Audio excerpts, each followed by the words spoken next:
Hi Marta. Is it your first time in Bulgaria and how do you feel about it so far? It is my first time in Bulgaria and I'm really thrilled to be here. It's a completely different place geographically, culturally, and people smell different. I love the smell of people, their perfumes and the smell of nature, the lilac bushes, they are really captivating. Great, thank you. How would you describe your profession as a senselier? Yes, the profession of a senselier is something that I created 10 years ago. This profession didn't exist before. I just got this idea and this dream that later on turned into a plan and a mission to spread the knowledge regarding scent, regarding perfume, the power of scent, the language of scent, how we can use it in creating our image, in designing, in therapy, in communication. So this is basically telling other people how they can use the scent as a means of expression. That's great. And what inspires you in your work? I find my inspiration in travel, in people, in nature, in reading. If you want to have vast knowledge regarding scent, you need to investigate many different areas. You need to learn about psychology, you need to learn about medicine, about philosophy, about culture, about arts, about design, about communication, about new technologies. And generally it's like a cascade of impressions and a cascade of inspirations. I try to visit different trade events.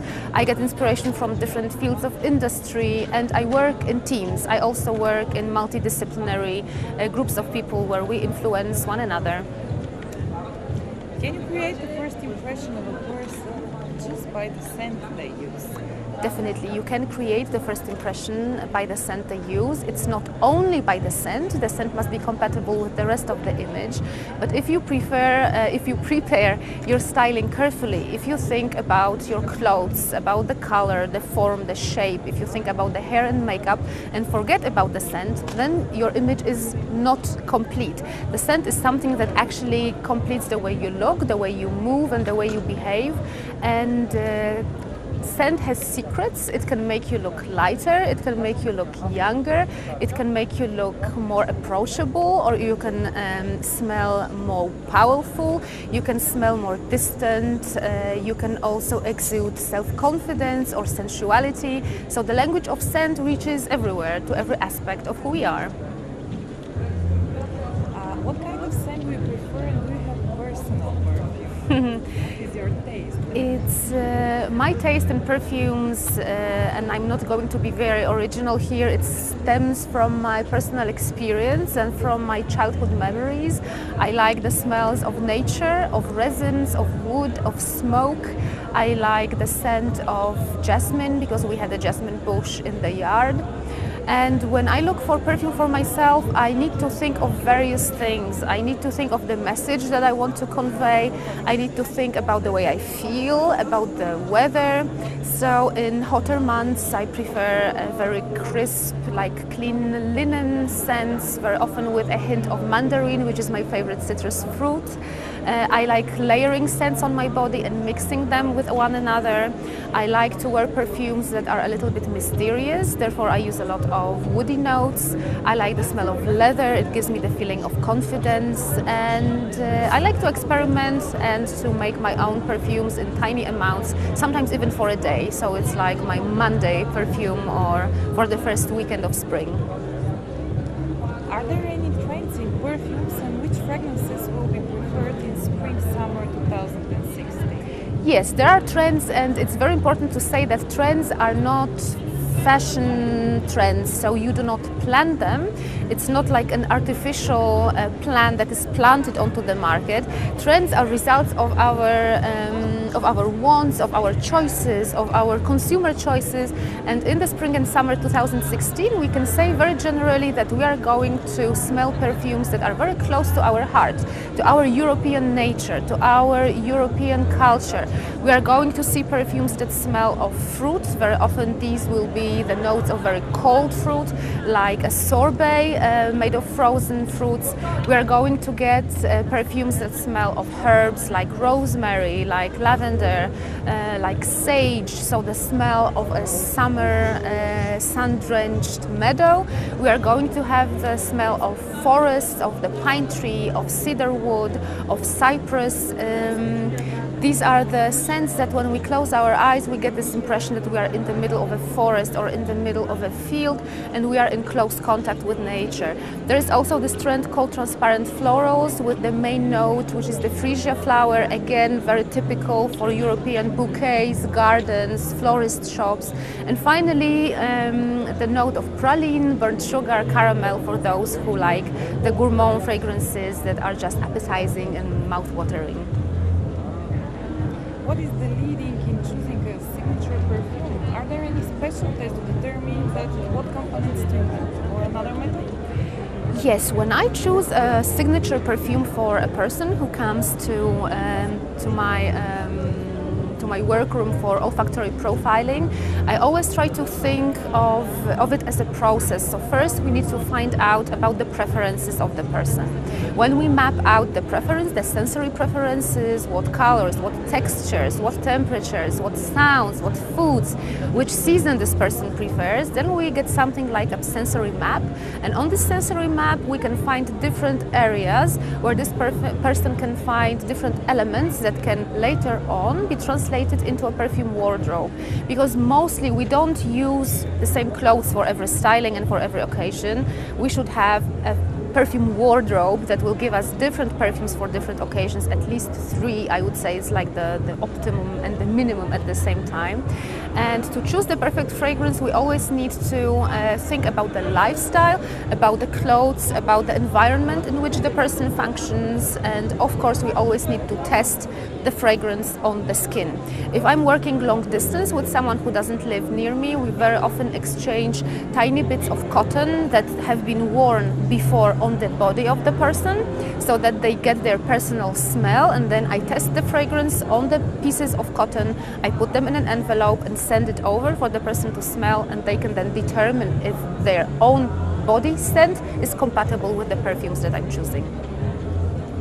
Can we say that every fragrance brings a message in the choice of perfume claims how we feel in that exact moment? Well, definitely scent brings a message and we should be aware of the message. As I said at the beginning, there are perfumes that can make us seem younger, like the transparent floral perfumes, but there are also perfumes that can make us smell maybe not older, but more mature or more serious. These can then be transcribed as the smells of power and of dominance. This would be the leather or woody scents, more resinous fragrances. We can also exude freshness and lightness using watery notes like watermelon or cucumber. We can smell of a crisp, fresh white shirt, which will give us a more professional look in the way we smell. We can exude sensuality, we can smell more sexy, more feminine. Then we should choose white flowers. So perfumes have a code. This code is also reflected in how they design the bottles and the packaging. And if we know the language of scent, we can then choose the perfumes more consciously, and we can plan the image that we want to create. When choosing a fragrance, does the cultural features and tradition of a nationality have an influence? Definitely, we are deeply rooted in our traditions, and the smells, as I said, are a universal language, but this language is contained inside a culture.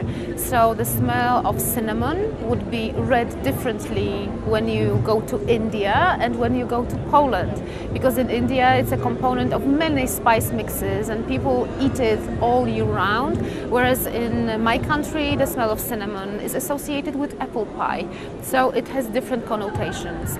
And because we start smelling even before we are born, because we have contact with the food that our mother ingests, we are prepared to like different types of smells when we are born. So if you were born on in a different part of the planet, you would have a different preparation for smelling, you would have different experience in smelling, and then different kinds of perfumes would be more or less attractive to you. What's the best way to try on fragrances? The best way to try fragrance is to plan it carefully, not to be in a hurry, and test no more than 4 fragrances in a row. And I always suggest it's always best to choose, to take a strip, a smelling strip or a blotter, and test the fragrance on the blotter. Remember not to touch the blotter to your nose when you start smelling, and do not inhale the perfumes too deeply, so not like this. But we should smell more like that. And after that we can decide if we like this perfume enough to apply it on our skin, and we can test it on the skin. When we test the perfume on the skin, we can apply it either on the inside of the body or the outside of the body, near the wrist and the elbow, on both arms. And when we have those 4 fragrances on our body, it's best to give ourselves time, at least 1 hour. Wait for the top notes to disappear and just let the perfume work to mix with the skin chemistry, and check if we still like the perfume a couple of hours after we sprayed it. It's very important not to hurry, to test it on our skin and test no more than 4 perfumes one after another. Do you believe that essences interact with the body chemistry, so that sometimes one fragrance smells different to different people? Definitely, fragrances interact with our body chemistry a lot, and this is the secret why your perfume wouldn't smell the same on me and the other way around. When you like a perfume on a friend, never just buy the bottle and use it. Always test it on your skin beforehand, because your skin smells of what you eat, with everything you eat, with all the drinks, with all the food, with all the medicine, but it also smells of our hormones. It also smells of what we put on the body, our soap, shower gel, body cream, washing detergents, and this mix of molecules on our skin then mixes with the composition of the perfume, and this creates this unique scent that is not possible to copy. I would have to copy your skin and then use your fragrance to smell exactly like you. How to make a scent last long? You need to have well moisturized skin for the perfumes to last longer, and you can do it in a couple of different ways. You can use layering, which is the technique of putting different products with the same fragrance note on your body. So use a shower gel, a body lotion or body cream, and then the eau de parfum on your skin to make the smell compatible and also more long lasting. But if you don't have the full line of products, you can use a very simple trick.